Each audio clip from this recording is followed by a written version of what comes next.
Sydney. That was the main race day in Sydney, and the Rebo handicap for mares over 1400. There was a bit of an upset in the end of this. There was a protest. Just have to see how it turned out. Polar North and Canny Me, little between them. Chasseris trying to overhaul them, and Storm and Tempest coming into it. Now the rider gets busy on Chasseris. She shot to the front from Polar North. Storm and Tempest the only danger to Chasseris. Chasseris the leader from Storm and Tempest, and oh, there won't be much in it on the line. Chasseris or Storm and Tempest. Reeve looks as though it might have nailed Narellan and Polar North. Well, the grey Chasseris was the first one over the line, but Storm and Tempest got the race on protest. Trained by Bruce McLaughlin, ridden by Billy Pearson there, the little apprentice boy. There was a bit of a shuffle up on the corner, Michael. Yeah, there certainly was. Look, I mean, I'm bewildered. That's all I can say. I don't want to say too much. I can't understand. Like, the grey gets away from him here. He's got a length and a half margin. I think the only reason that the second horse picks him up is that grey goes up and down the one spot the last 60 or 70 metres. Michael, what about the margin? It's like a lip. Yeah, well, only because he comes back to him. Look, but that's the whole thing. Yeah. He comes back to him, he goes down by a lip and caused interference on the corner. How can you say it can't be upheld? How much interference did he cause? Look at this.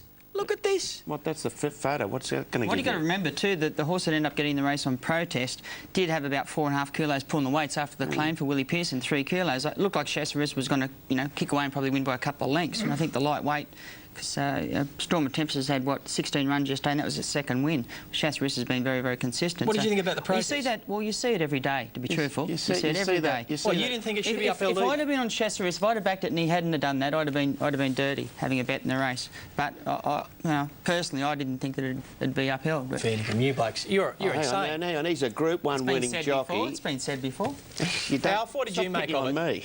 Well, I'd just like to ask one question. Was it a frivolous protest? No, it was upheld. No, answer the question, though. Was it a frivolous? Because if it wasn't, it had to be upheld. Well, exactly. And it was upheld. They're not upheld. The fact is, they only have to touch and make a horse do something to be upheld in such a small margin. Especially when the margin's talking this much. That's true, yeah. Oh, no, don't try and convince M. Fraser of that. He thinks the margin was a length and a half. No, I didn't say the margin was a length and a half at all. I thought that the competitiveness of both jockeys, they came together, there was hardly any interference at all. And from that point, the grey pinched a length and a half on him. He didn't lose a length and a half in interference, that horse. No way in the world. The other horse went away from him. The fact that the grey sat down, just put your finger down for a minute. The fact that the horse sat down and came back to him, nothing should be taken into consideration for that. You say some extraordinary things. You idiot. Telling you. You do. Race 6 was the San Miguel handicap. It was over 1,200 metres, and Red Oog sent out the favourite. In the stretch now, and Zaruk narrowly spin Jester. Red Oog is out after them quickly. A length and a half, then Deranged and Shamrock sure after Class and Zum, but Red Oog accelerated. Away he goes, and by the 100, how far Red Oog? He's 2 lengths on Zaruk and getting home after Class, but Red Oog annihilates them. Red Oog beats Zaruk after Class. Photo 4 spin. He was way too good for them. Red Oog, trained by Joseph Pride there. Digger McClellan in the saddle there. It'll be a little bit more about Digger. He's been a bit busy lately.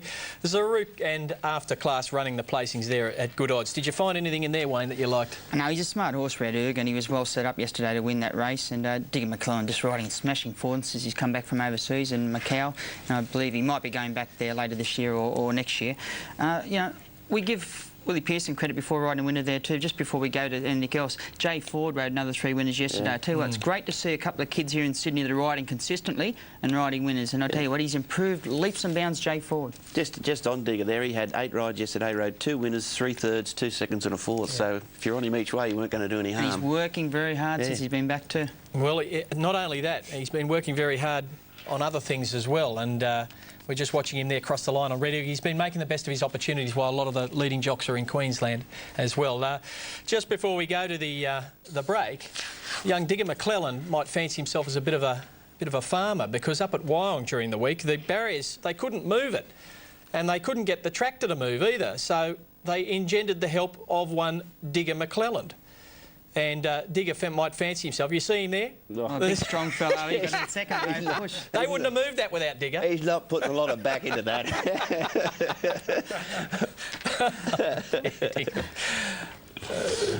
Fair dinkum, Digger. Anyway, now before we go to the break,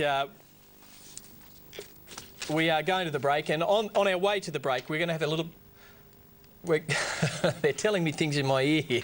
We've got an interview with Brian Judd, who is the New South Wales with New South Wales Country Racing, and he's had a few statements to say during the week.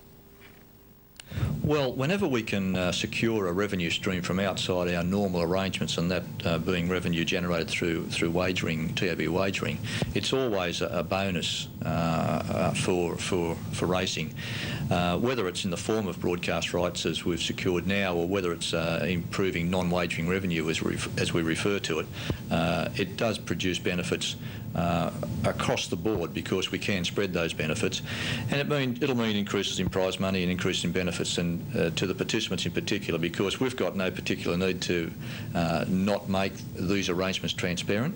We were receiving pressure from within the metropolitan racing sector to not to make a quick decision, to hold back and see what developed in terms of their operations.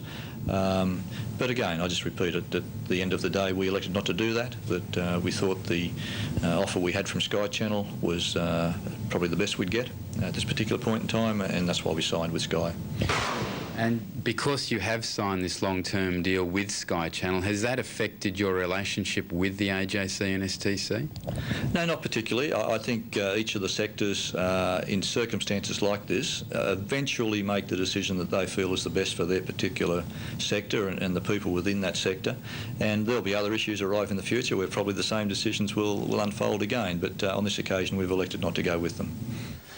That's Brian Judd there from the New South Wales Country Racing Council there. Moonee Valley was... Right.